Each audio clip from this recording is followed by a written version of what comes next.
ایک دو باتیں میں عرض کرنے کی کوشش کروں گا، چونکہ ڈاکٹر لال بابو یادو نے ایک دو بات اردو ادب کے حوالے سے فرمائی، تو اس حوالے سے میں چاہتا ہوں کہ کچھ وضاحت ہو جائے۔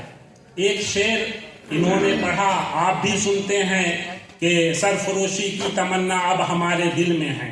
تو عام طور پر مغالطہ یہ ہوتا ہے کہ لوگ اس شعر کو رام پرساد بسمل کی طرف منسوب کر دیتے ہیں، حالانکہ یہ غلط ہے، یہ سراسر غلط ہے۔ یہ بسمل عظیم آبادی کا شعر ہے، اور آپ کو چونکہ جو لوگ 9th 10th کے اساتذہ ہوں گے ان کو پتا ہوگا، لیکن جو پرائمری کے یعنی پرائمری اور مڈل کے ہوں گے ان کو نہیں پتا ہوگا کہ درخشاں یعنی 9th کلاس درخشاں حصہ اول میں یہ بسمل عظیم آبادی کے نام سے پوری غزل شامل ہے۔ تو میں گزارش کروں گا کہ اس کی اصلاح ہو جائے کہ یہ شعر رام پرساد بسمل کا نہیں بلکہ بسمل عظیم آبادی کا ہے۔ ان کا تعارف بھی وقت نہیں ہے، تو آپ درخشاں حصہ اول جو 9th کلاس میں آپ کو پڑھائی جاتی ہے اس کی طرف رجوع کریں۔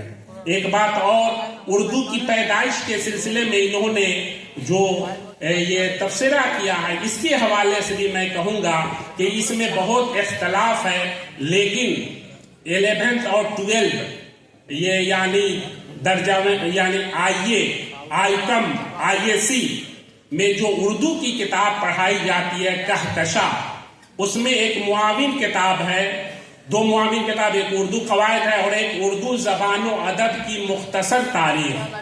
اس کتاب کا مطالعہ ضرور کریں کہ اردو کی پیدائش کے حوالے سے پروفیسر صفدر امام قادری نے بڑی تفصیل سے لکھا ہے، اس میں دبستان عظیم آباد کا بھی ذکر ہے۔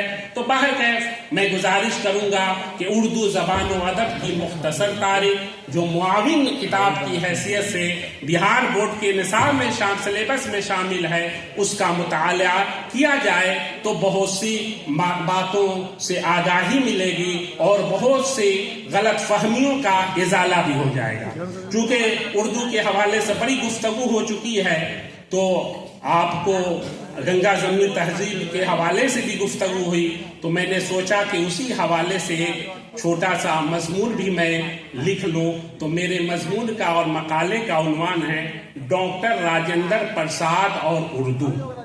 اس حوالے سے ڈاکٹر راجندر پرساد کے اردو دانی پر کم گفتگو کی جاتی ہے، ابھی تک تو میں نے نام نہیں سنا ہے، بہت کم لوگ بیان کرتے ہیں۔ تو میں چاہتا ہوں کہ ڈاکٹر راجندر پرساد کا اردو سے کیا تعلق ہے اس کو میں بیان کر دوں، چونکہ یہ میری خوش بختی ہے کہ ڈاکٹر راجندر پرساد جس اسکول سے آپ کو انہوں نے میٹرک کا امتحان دیا اور کامیاب ہوئے پورے بہار بلکہ کلکتہ یونیورسٹی میں اول پوزیشن لائے، وہ ضلع اسکول کے طالب علم کی حیثیت سے میں اسی اسکول میں اردو کا خادم کی حیثیت سے خدمات انجام دے رہا ہوں۔ تو حضرات کیونکہ کچھ زیادہ وقت نہیں ہے، 10 منٹ کا مقالہ ہے تو میں اس کو پڑھ دینا چاہتا ہوں معذرت کے ساتھ۔ اہالیان سارن آزاد ہند کے اولین صدر جمہوریہ ڈاکٹر راجندر پرساد کی شخصیت پر جتنا فخر کرے وہ کم ہے۔ ڈاکٹر راجندر پرساد پیدائش 3 دسمبر 1884، موت 28 فروری 1963 کی شخصیت محتاج تعارف نہیں۔ ڈاکٹر راجندر پرساد کی شخصیت یقیناً کثیر الجہات تھی، لیکن یہاں ان کی شخصیت اردو اور فارسی کے حوالے سے سمجھنے اور سمجھانے کی کوشش کی جائے گی۔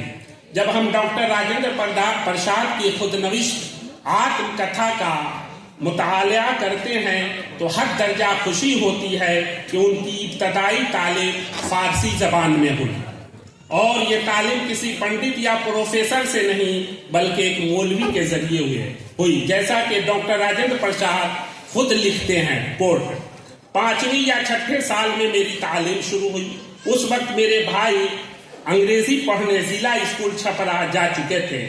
اس زمانے کے مروجہ رسم کے مطابق بسم اللہ مولوی صاحب نے کرائی تھی۔ جس دن تعلیم شروع ہوئی تو ہر شناسی کی ابتدا بسم اللہ سے ہوئی۔ شیرنی بانٹی گئی اور ان کو روپے بطور نذرانہ بھی دیے گئے. ہم 3 طالب علم ان کے سپرد کیے گئے. ایک میں اور دوسرے میرے چچیرے بھائی. فارسی بھی پڑھتے تھے اور شطرنج بھی خوب کھیلتے تھے. پیش نظر اقتباس ڈاکٹر راجندر پرساد کی خود نوشت آتم کتھا کا اردو ترجمہ اپنی کہانی سے ماخوذ ہے. واضح رہے کہ ڈاکٹر راجندر پرساد کی خود نوشت کی اولین اشاعت 1945 عیسوی میں ہوئی، جبکہ دوسری اشاعت 1956 میں. ڈاکٹر راجندر پرساد کی خود نوشت کا اردو ترجمہ گوپی ناتھ امن لکھنوی نے کیا، جسے ساہتیہ اکیڈمی دہلی نے 1961 میں شائع کیا. مترجمہ خود نوشت اپنی کہانی کا پیش لفظ 1 مئی 1961 کو ڈاکٹر راجندر پرساد نے اردو میں لکھا، جس سے اردو نسخے کی اہمیت و افادیت دوبالا ہو جا رہی ہے. بہرحال ڈاکٹر راجندر پرساد نے اپنی بنیادی تعلیم کا ذکر ابتدائی تعلیم کے عنوان سے کیا ہے. اس ضمن میں اپنے استاد مولوی صاحب اور مکتب کی زندگی کے شب و روز کو، یہاں تک کہ کھیل کود کو، اپنے استاد کے حصے ظرافت پر بھی روشنی ڈالی ہے. ایک مقام پر ڈاکٹر راجندر پرساد رقم تراز ہے. مذاقوں کے بیچ ہم لوگ فارسی پڑھتے رہے. کوئی 6-8 مہینوں کے بعد مولوی صاحب چلے گئے. ہم لوگ شاید حرف سیکھ چکے تھے اور کریمہ پند نامہ سادی پڑھنے لگے تھے. پھر دوسرے مولوی صاحب بلائے گئے جو بہت متین تھے اور اچھا پڑھاتے بھی تھے. وہی 2 برسوں تک رہے اور کریمہ پند نامہ سادی، ماں مقیمہ، خالق باری، خوشحال سیما، دستور الصبیان، گل ستا بو ستا تک ہم لوگوں کو پڑھا سکے. اسی زمانے میں ہم لوگوں نے کتھئی اور لکھنا اور گنتی کرنا سیکھ لیا تھا، مگر یہ یاد نہیں کہ یہ کب اور کیسے سیکھ لیا. ہفتہ میں شاید 5 دن فارسی پڑھتے تھے. جمعرات کی 2 پہر کے بعد اور جمعہ کی 2 پہر تک فارسی سے چھٹی رہتی تھی اور اس میں کتھئی اور گنتی وغیرہ سیکھتے. جو کچھ وہاں مکتب میں فارسی کا علم ہوا انہی مولوی صاحب نے دیا. ہم سب کو بھی ان سے انس ہو گیا تھا. جب گھر چھوڑ کر انگریزی پڑھنے ضلع اسکول چھپرا جانا پڑا تو مولوی صاحب کو اور ہم لوگوں کو بہت دکھ ہوا. پیش نظر اقتباسات کے مطالعہ سے جہاں ڈاکٹر راجندر پرساد کی ذہانت و لیاقت کا پتہ چلتا ہے، وہی مولوی صاحب کی مشفقانہ رویے کا بھی. تقریباً 3 سال کی مختصر مدت میں فارسی کی ابتدائی کتابوں سے لے کر اعلیٰ درجے کی کتاب گلستہ بوستہ پڑھ لینا عہد حاضر کے لیے حیرت کی بات ضرور ہے. ڈاکٹر راجندر پرساد نے جن کتابوں کا ذکر کیا ہے، عہد حاضر میں ان کتابوں کے اقتباسات تو نہیں، لیکن چند ابواب پڑھا کر مدارس و مکاتب ہوں یا عصری جامعات طلبہ و طالبات کو فراغت کی سند دے رہے ہیں. مذکورہ بالا اقتباس نظام تعلیم کے سلسلے میں بھی ہماری رہنمائی کر رہا ہے. اگر مادری زبان میں بچوں کی تعلیم ٹھوس ہو جائے تو آگے چل کر دوسری زبانوں یا موضوعات کی تفہیم آسان ہو جاتی ہے.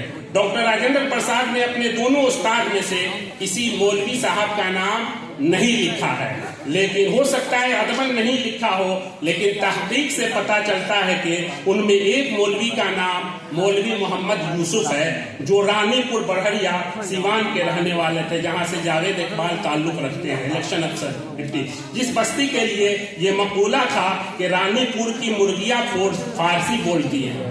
لیکن یہ دیگر بات ہے کہ بقول پروفیسر ڈاکٹر ظفر کمالی کہ اب رانی پور کی نئی نسل کو مرغی کی فارسی نہیں آتی.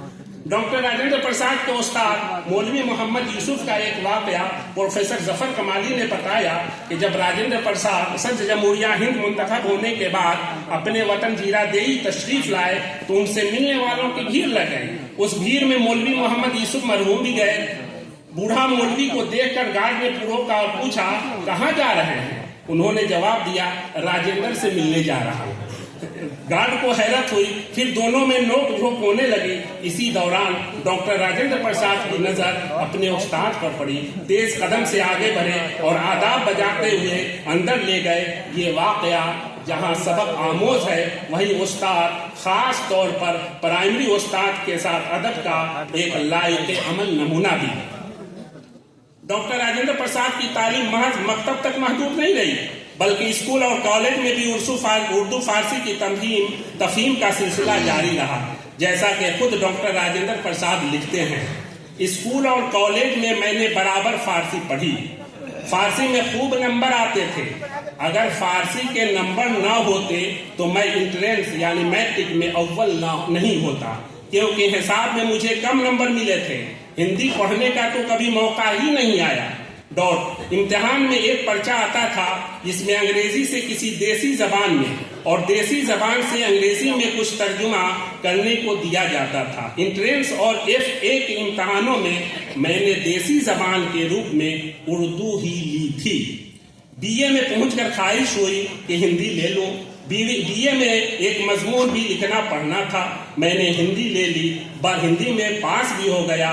ہندی سے تعلق اسی طرح ہوا. تو بس زیادہ آپ لوگ گھبرائیں نہیں. بس پیش نظر اقتباس کے مطالعہ سے بہت سے حقائق واضح ہو رہے ہیں. سب سے پہلی بات یہ کہ ڈاکٹر راجندر پرساد نے اردو کو دیسی زبان قرار دیا ہے. دیسی زبان. یہ اقتباس ان لوگوں کے منہ پر زبردست تماچا رسید کر رہا ہے جو اردو کے سلسلے میں عصبیت کا مظاہرہ کرتے ہوئے اسے بدیسی زبان قرار دیتے ہیں. جو لوگ اردو کو غیر ملکی زبان بتاتے ہیں وہ دراصل ہمارے ملک کے پہلے صدر جمہوریہ کی توہین بھی کرتے ہیں. یہ اقتباس سے یہ بھی آشکار ہو جا رہا ہے کہ میٹرک کے امتحان میں جو یونیورسٹی پر سطح پر اولین مقام ملا اس کا سہرا فارسی زبان کو جاتا ہے. یہاں یہ نقطہ سوال اس شکل میں ذہن میں آ جاتا ہے کہ ڈاکٹر راجندر پرساد کے اس امتحان میں کاپی چیک کرنے والے ممتحن نے جو لکھا تھا examiner is the best of examinee, آخر کس سبجیکٹ کی کاپی تھی؟ یہ سوال ہوتا ہے. یہ کیا وہ کاپی انگریزی کی تھی؟ اس سوال کا جواب تحقیق طلب ہے جس کے لیے محققین کو آگے آنا چاہیے. یہ اقتباس ان لوگوں کی زبان پر بھی تالا لگا دیتا ہے جو یہ کہتے پھرتے ہیں کہ اردو کی تعلیم حاصل کرنے والا کیا کرے گا. اردو فارسی پڑھنے والا جب ملک کا سب سے بڑا منصب پر فائز ہو سکتا ہے تو پھر دوسرے منصب کی کیا حیثیت ہے؟ جب ہم ڈاکٹر راجندر پرساد کے خود نوشت کا مطالعہ کرتے ہیں تو خود یہ بات واضح ہو جاتی ہے کہ ڈاکٹر راجندر پرساد کی تربیت اردو اور فارسی والوں کے ذریعے ہوئی. یہاں محض 2 مثال پیش کرتا ہوں. پہلی یہ کہ ڈاکٹر راجندر پرساد کا شمار ہندوستان کے مشہور وکلاء میں ہے اور جو ان کی وکالت کی تربیت کس نے کی خود لکھتے ہیں کہ وکیل شمس الہدیٰ جن کے نام پر مدرسہ اسلامیہ شمس الہدیٰ پٹنہ میں ان کے صاحبزادے جسٹس نور الہدیٰ نے 1912 میں قائم کیا. تو ڈاکٹر یہ وہی شمس الہدیٰ صاحب ہے جنہوں نے 2 سال تک ڈاکٹر راجندر پرساد کی وکالت کی تربیت کی اور ڈاکٹر راجندر پرساد نے اپنے خود نوشت میں بہت تفصیل سے ڈاکٹر صاحب یعنی یہ جج اور وکیل نور الہدیٰ صاحب کے شمس الہدیٰ صاحب کے بارے میں لکھا ہے. دوسری بات یہ کہ ان کی حیثیت مجاہد آزادی کی تھی تو مجاہد آزادی کی حیثیت سے ان کی تربیت مولانا مظہر الحق نے کی ہے. ڈاکٹر مظہر الحق مولانا مظہر الحق تو اسی لیے ڈاکٹر راجندر پرساد پر مولانا مظہر الحق کے واضح اثرات مرتب ہوئے. یہاں تک کہ گاندھی جی سے پہلی ملاقات اور تعارف مولانا مظہر الحق کے معرفت ہی ہوا. ڈاکٹر راجندر پرساد کی گاندھی جی سے ملاقات مولانا مظہر الحق نے کرائی. تفصیل کے لیے ڈاکٹر راجندر پرساد کی کتاب باپو کے قدموں میں اپنی کہانی کا مطالعہ کیا جائے، ان کتابوں کو پڑھا جائے. علاوہ ازیں ڈاکٹر راجندر پرساد نے اپنی ایک کتاب کا انتصاب مولانا مظہر الحق کے نام یوں کیا ہے: اس مرد مومن، پکے قوم پرست اور سچے محب وطن کی مقدس یاد کے نام جس نے خدمت و ایثار کو عیش و راحت پر، غربت کو ثروت پر، جیل کو محل پر اور صداقت آشرم کو سکندر منزل پر ترجیح دی. ڈاکٹر راجندر پرساد نے اپنی جس کتاب کا انتصاب مولانا مظہر الحق کے نام کیا ہے اس کتاب کا نام ہندوستان کا مستقبل ہے. یہ کتاب 1946 عیسوی میں دلی سے شائع ہوئی. اس کتاب کا ترجمہ ڈاکٹر سعید بریلوی نے کیا ہے جس کا شکریہ ڈاکٹر راجندر پرساد نے اپنے پیش لفظ میں کیا ہے. یہ کتاب 341 صفحات پر مشتمل ہے. اس کتاب پر اظہار خیال آئندہ کے لیے مؤخر کیا جا رہا ہے. اسی طرح مولانا مظہر الحق اور ڈاکٹر راجندر پرساد تحریر کا ایک مکمل اور بھرپور موضوع ہے۔ مذکورہ بالا کتاب کے علاوہ ڈاکٹر راجندر پرساد کی ایک کتاب گاندھی جی کی حیات و خدمات پر باپو کے قدموں کے عنوان سے بھی ہے۔ اس کتاب کو انجمن ترقی اردو علی گڑھ نے 1953 میں شائع کیا۔ مختصر کی گزارش کی گئی ہے، یہ عوام کا بھی خیال کیا ہے۔ بس ختم ہے، چونکہ سیمینار ہے یہ، کوئی آپ کو سیمینار کا مطلب کیا ہوتا ہے؟ یہ کتاب محنت سے لکھوایا جاتا ہے، مت بلایا جائے۔ یہ کتاب 740 صفحات میں مشتمل ہے۔ اس کتاب کا اردو میں ترجمہ ابرار حسین فاروقی صاحب نے کیا ہے۔ اس کتاب کا پیش لفظ